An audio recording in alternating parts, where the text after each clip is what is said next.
સુરત શહેરમાં રેશનિંગની દુકાનમાં રેડ.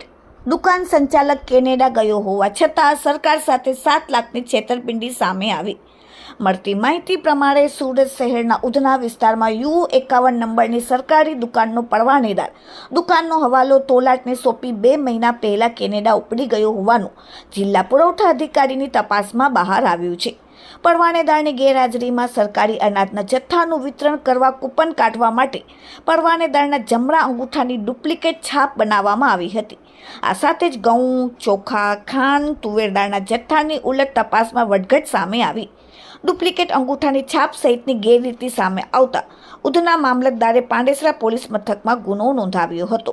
સંચાલકના અંગૂઠાની નકલી છાપનો ઉપયોગ કરીને તોલાટ પોલ લોગિન કરતો અને પુરવઠા વિભાગે દરોડા પાડી સમગ્ર કાંડનો પર્દાફાશ કર્યો છે.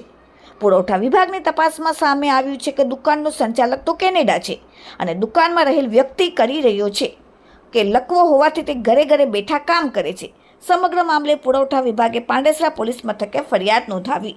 એટલું જ નહીં પણ તપાસમાં બહાર આવ્યું કે સંચાલક અલ્પેશ સોની છેલ્લા 2 મહિનાથી કેનેડા હોવા છતાં તોલાટ સુનિલે તેની નકલી ફિંગરપ્રિન્ટનો ઉપયોગ કરીને સરકારી સોફ્ટવેરમાં લોગિન કરતો હતો અને ગ્રાહકોને અનાજ આપવાને બદલે મોટા પ્રમાણમાં અનાજનો જથ્થો સગે વગે કરી લેતો હતો.